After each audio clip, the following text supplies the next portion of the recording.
देखिए अभी क्या होता है कि देखिए आपको हम बताएं torque equal to R cross F, भी बराबर हम बताए हैं ओमेगा इंटू आर। आपको हम बताए हैं मोमेंटम पी बराबर एम बी। एल होता है एंगुलर मोमेंटम, याद रखिए एंगुलर मोमेंटम। एंगुलर मोमेंटम तो ये क्या हो गया, एल बराबर आर क्रॉस पी। उल्टा मत लिखिएगा, जो हम लिख रहे हैं वही कीजिएगा, समझे। ये होता है। अब एंगुलर मोमेंटम, जैसे मोमेंटम होता है तो मोमेंटम ये जो पी जो होता है ये क्या होता है, लीनियर मोमेंटम होता है। ये एंगुलर मोमेंटम होता है, समझे। फोर्स बराबर पढ़े हैं क्या आप, पढ़े एम में, है कि नहीं। लेकिन यहां फोर्स न लिख के मोमेंट ऑफ इनर्शिया केस में एफ आर लिखते हैं, टॉर्क लिखते हैं, इसको बोलते हैं टॉर्क। हम बताएं अभी आपको। अब देखिए इसमें क्या क्या चीज आपको ध्यान रखना है सब बनाने के लिए। आपको हम अल्फा बताए हैं क्या, D omega by D T, ठीक है, ये हम बताए हैं। माने चेंज इन एंगुलर वेलोसिटी, इसको omega T minus omega one, मान ली T2 माइनस T1 भी कर सकते हैं, तो इसको कहते हैं rate of change of angular velocity alpha. अब देखिए यहाँ टॉर्क बराबर क्या होता है, तो टॉर्क बराबर क्या होगा। अब एफ बराबर क्या जानते हैं, एम ए, बगल में हो गया आर, ठीक है। अब हम यहाँ टॉर्क कहाँ लगता है, टॉर्क वहां लगता है जहां एंगुलर एक्सीलरेशन पैदा होगा। टॉर्क जैसे फोर्स लगाते हो तो क्या होता है, लीनियर एक्सेलरेशन पैदा होता है। फोर्स लगाओगे under the action of the force, particle क्या होता है, मूव करता है ना। आपको हम बताए हैं ये सब, देखिए ये सब ध्यान में रखिएगा। देखिए dp बाई डी टी बराबर एफ, एफ क्या है भाई, एफ क्या है, कहता है डी बाई डी टी को हम लोग क्या बोलते हैं, rate of change of momentum. Momentum का मतलब M B equal to F होता है। अब देखिए the rate of change of momentum is equal to impressed force करते थे, ये सेकंड लॉ ऑफ मोशन है। एम को बाहर निकाल लीजिएगा तो डीवी बाई डी टी क्या हो जाएगा, एक्सेलरेशन। तो एम में तो ये क्या हो गया, फोर्स आ गया ना। किस केस में, इस केस में। अब एंगुलर एक्सेलरेशन, मान लीजिए जहां एंगुलर एक्सेलरेशन निकालना रहेगा, एंगुलर मोमेंटम करना रहेगा, तो एंगुलर मोमेंटम के केस में क्या करोगे, तो एंगुलर मोमेंटम के केस में भी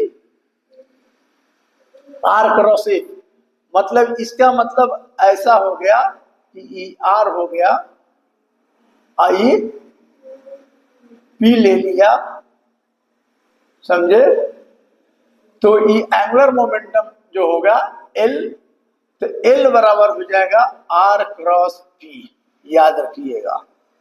इसका मतलब हम पहले बता दिए कि जो एंगुलर मोमेंट इसके परपेंडिकुलर भी होगा, इसके परपेंडिकुलर होगा। अब रही टॉर्क, टॉर्क हम बता रहे थे, तो टॉर्क बराबर क्या होता है, M A into R. M क्या हो गया, मास, ए क्या हो गया। अगर टॉर्क के केस में लिख रहे हो तो टॉर्क के केस में लिखोगे तो यहाँ पर ए बराबर हो जाएगा, याद रखना ए जो होगा अल्फा बराबर क्या होता है, बोलिए ए बराबर क्या हो जाएगा, ए बराबर हो जाएगा आर अल्फा एक्सेलरेशन। क्यों भाई, कि देखिए ए बराबर आर अल्फा हो जाएगा। तो पूछेंगे कैसे हो जाएगा, तो देखिए आपको याद ये वाला हम किए हैं। क्यों भाई, तो v बराबर क्या होता है, ओमेगा आर। तो dv बाई डी टी को क्या लिखते हैं, आई आर कांस्टेंट हो गया, D omega by D T. dv by D T क्या हो गया, टेंजेंशियल एक्सेलरेशन आर, ये क्या होगा अल्फा। तो ए टी क्या आ गया, जब एंगुलर एक्सेलरेशन कब होगा, तो जब मूव करेगा, तो यहाँ पर हम लोग क्या लिख सकते हैं, ए बराबर आर अल्फा। अब देखिए ए बराबर आर अल्फा लिखेंगे। देखिए ये सब चीज आपको दिमाग में फॉर्मूला प्रैक्टिस कर लीजिएगा। अब देखिए अभी टॉर्क बराबर क्या लिख दिया, टॉर्क बराबर लिख दिया एम, ए बराबर लिख दिया क्या आर अल्फा इंटू आर, तो यहाँ कितना हो जाएगा एम आर स्क्वायर अल्फा। तो यहाँ क्या होगा एम आर स्क्वायर को क्या बोलते हैं आई, मोमेंट ऑफ इनर्शिया, तो आई इंटू अल्फा, तो टॉर्क बराबर क्या हो जाएगा, तो टॉर्क बराबर ही फॉर्मूला होगा। तो देखिए टॉर्क का फॉर्मूला कितना हो गया, देखिए इस सब आपको दिमाग में रखना है तब मोमेंट ऑफ इनर्शिया समझ में आएगा, और नहीं तो इसी लिख लीजिए, ऐसे कुछ नहीं होने वाला है, समझे। इसलिए ये सब चीज दिमाग में बैठा लीजिए। हम क्या लिखे, टॉर्क इक्वल टू, अब कोई पूछा टॉर्क इक्वल टू क्या होगा भाई, तो कोई बच्चा बोला कि टॉर्क जो होगा equal to product of moment of inertia and angular acceleration. कोई लड़का बोल दिया कि टॉर्क जो होगा sir force into perpendicular distance को ही टॉर्क कहते हैं, वो भी चलेगा, मतलब सही बात है भाई, ए से आया है।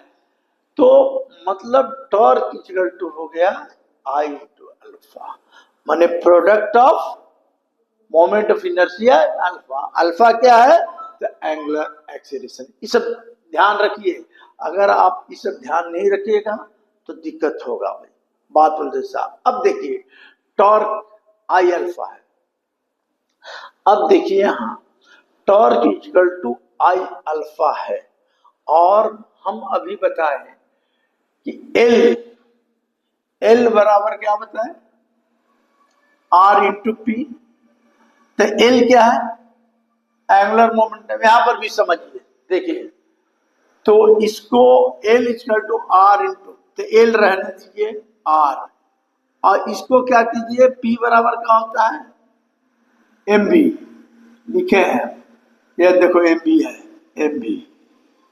अब देखिए आर रहे दीजिए एम, भी बराबर क्या जानते हैं ओमेगा आर, तो ओमेगा आर, तो एम एक आर और दो आर क्या हो गया आर स्क्वायर इंटू ओमेगा, तो एल बराबर क्या हो गया, एल बराबर हो गया आई इंटू ओमेगा। तो एंगुलर मोमेंटम जो होगा, देखिए अब यहां पर देखिए एंगुलर मोमेंटम जो होगा, यहां पर कोई पूछ दिया कि एंगुलर मोमेंटम क्या है, तो it is a product of moment of inertia and angular velocity. समझे क्या बोलेंगे, कोई किताब जे से लिखता है जे बराबर लिखता है, समझे, तो कंफ्यूज मत कीजिएगा कि किताब में जे लिखल है फलना लिखल है, कोई किताब में एल लिखा है एल लिख दिया, एल लिख दिया है इसलिए एल आप दिमाग में बैठा लीजिए। अब देखिए कोई पूछा कि एल बराबर होता है आई ओमेगा, तो एंगुलर मोमेंटम हो गया, तो कोई पूछेगा L equal to angular momentum हुआ सर आई, तो it is a product of क्या हो गया moment of inertia and angular velocity. सब चीज समझ रहे हैं कि एंगुलर वेलोसिटी भी क्या होता है। अब रही सवाल कि यहाँ पर देखिए, अब यहाँ पर डिफरेंशिएट कर दें एंगुलर मोमेंटम को, तो डीएल बाई डी टी, तो ये मोमेंट ऑफ इनर्शिया है आई, ये क्या हो गया D omega by D T. अभी हम बताए हैं कि rate of change of angular velocity को क्या कहते हैं D omega by D T, बोले हैं ये जानते हैं, इसे भी याद रखिए। तो ये क्या होगा D L by D T बराबर क्या होगा आई इंटू अल्फा, आई इंटू अल्फा। अब आई इंटू अल्फा बराबर क्या होता है, तो आई इंटू अल्फा बराबर हम कहीं पर लिखे हैं आई इंटू अल्फा बराबर टॉर्क, तो टॉर्क बराबर क्या हो गया, देखिए टॉर्क हो गया, टॉर्क बराबर हो गया D L by D T. अब 2 मिनट समझो यहां पर, तो अब तुम बोल सकते हो टॉर्क का कितना डिफिनेशन बताए, it is a product of, it is a product of moment of inertia and angular acceleration. Torque is equal to the force and perpendicular distance, torque equal to D by D T को क्या बोलते हैं, rate of change of angular momentum. इसको हम torque is equal to the rate of change of angular momentum. तो कितना चीज relate कर दिया हम एक दूसरे से, समझे? सुन लीजिए, कितना चीज इतने सुन में हम रिलेट कर दिया।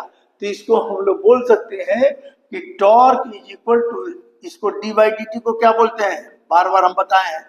देखिए ये सब चीज ध्यान दीजिएगा, इसको हम बोले हैं रेट ऑफ चेंज, लिखते हैं the rate of change of angular momentum is equal to torque.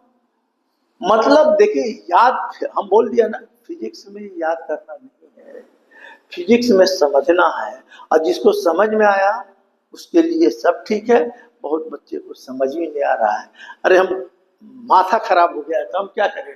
अच्छा ध्यान दो, है ये नहीं, मैं ही एक आदमी हूं जो एकदम बिल्कुल सिस्टमेटिक ढंग से बता रहा हूं हर चीज। आओ, अगर कोई वीडियो देखेगा स्थिर से, अगर बच्चा जो तेज है उसको तो सब समझ में आ जाएगा। आप लोग मेहनत नहीं करोगे तो दिक्कत होगा। अभी क्या बता दिया, अब इसको हम बता दिया डीएल बाई डी टी। अब देखिए सब मिटा रहे हैं, देखिए अभी क्या हो गया, देखिए डीएल बाई डी टी, इसको हम लोग बोले क्या, the rate of change of angular momentum is equal to torque. अब देखिए टॉर्क, अगर इफ, यहां पर देखिए इफ यहीं पर आ जाएगा, देखिए सब रिलेशन बता दिए, टॉर्क मोमेंट ऑफ इनर्शिया, सब में रिलेशन हम बताते जा रहे हैं। अगर if torque is zero, torque का मतलब फोर्स नहीं लगा है, किस केस में, रोटेशन के केस में, तो ई जीरो हो गया। तो ई जीरो हो गया तो क्या हो गया, DL by D T. DL by D T किसका जीरो होता है, आप कैलकुलस पढ़े होंगे तो कांस्टेंट टर्म का डिफरेंशिएशन जीरो होता है। तो डीएल बाई डी टी ये डिफरेंशिएशन है, इसका मतलब कि एल क्या हो गया, कांस्टेंट। एल मेरा कांस्टेंट आ गया। अब जे एल कांस्टेंट आ गया तो एल बराबर हम बताए हैं क्या भाई, एल बराबर हम अभी आपको बताए थे आई इंटू ओमेगा। ये बताए हैं कि नहीं, अगर नहीं तो देखिए आई इंटू ओमेगा कैसे भाई, तो देखो फिर से कर दे रहे हैं, इसको डिफरेंशिएशन करो, DL by D T, I common D omega by D T, ये क्या हो गया, डीएल बाई डी टी, ये क्या हो गया, आई इंटू अल्फा। इसको हम लोग क्या बोले, torque, DL by D T. अब टॉर्क जीरो है तो डीएल बाई डी टी आ गया, तो ये फॉर्मूला हो गया। तो जब एल इक्वल टू कांस्टेंट हो गया तो आई ओमेगा कांस्टेंट हो गया। अब जब आई ओमेगा कांस्टेंट हो गया इक्वल टू कांस्टेंट, तो जब कांस्टेंट रहता है तो ये फॉर्मूला होता है आई वन ओमेगा वन बराबर आई टू ओमेगा टू। इस पर भी हिसाब बहुत बनता है। आई ओमेगा कांस्टेंट है तो देखिए आई ओमेगा कांस्टेंट है तो देखिए आई इनवर्सली प्रोपोर्शनल टू क्या हो गया, ओमेगा। अगर किसी चीज का एंगुलर वेलोसिटी बढ़ेगा तो मोमेंट ऑफ इनर्शिया घटेगा, अगर किसी का मोमेंट ऑफ इनर्शिया कम गया तो एंगुलर वेलोसिटी बढ़ेगा। तो ये चीज दिमाग में, इस पर भी हिसाब है। जैसे देखिए ओलंपिक में डाइविंग करने वाला आदमी जो होता है, डाइविंग करने वाला जो डाइव करता है तो क्या करता है, या नदी में कूदने वाला, तैरने वाला आदमी ऊपर से जब कूदता है तो अपने आप को लूप बना लेता है। तो लूप बनाने से क्या होता है कि उसकी जो, जैसे मेरी यहां से यहां तक है, अब जब हम लूप बना लेंगे, छोटा कर लेंगे, तो मेरा मोमेंट ऑफ इनर्शिया क्या होता है भाई, तो मोमेंट ऑफ इनर्शिया होता है एम आर स्क्वायर। तो हम अपने आप को लूप बना लिया, तो लूप बना लिया तो आर घट गया, यदि मोमेंट ऑफ इनर्शिया घटा दिए, तो मोमेंट ऑफ इनर्शिया घटा देंगे तो एंगुलर वेलोसिटी बढ़ जाएगा, तो ज्यादा घूमेंगे। इसलिए ओलंपिक में जो डाइविंग करता है अपने आप को ज्यादा घुमा, मन सिकुड़ लेता है अपने आप को, तो मोमेंट ऑफ इनर्शिया घटा लिया तो क्या होगा, उसका मोमेंट ऑफ इनर्शिया घटा लिया तो एंगुलर वेलोसिटी बढ़ जाएगा, समझे। तो ये चीज रिलेशन याद रखिएगा, आई ओमेगा इक्वल टू कांस्टेंट, आई बढ़ेगा तो ओमेगा। अभी देखिए एक राउंड टेबल है, आप लोग की किताब में सब है, राउंड टेबल घूम रहा है, इस पर बेट लिए हुए रखिए, डंबल रख ले रहिए, ऐसे पकड़ ले रहिए, तो क्या होगा, बहुत तेजी से घूमेगा। आप ऐसे कर दीजिए, ऐसे जैसे करेंगे तो क्या होगा, अभी हम बताएं मोमेंट ऑफ इनर्शिया में, मोमेंट ऑफ इनर्शिया बताएं एम आर, ऐसे किए, इसका मतलब कि आर बढ़ गया, आर से मेरा रिलेशन क्या है, मोमेंट ऑफ इनर्शिया, तो मोमेंट ऑफ इनर्शिया बढ़ गया तो एंगुलर वेलोसिटी क्या होगा, स्लो हो जाएगा, राउंड टेबल धीरे धीरे घूमेगा। तो ये सब रीजन होता है छोटे छोटे चीज, तो ये आपको याद रखिएगा, समझे, मतलब ये सब पर बहुत सारा प्रॉब्लम छोटा छोटा भी आता है। ये हो गई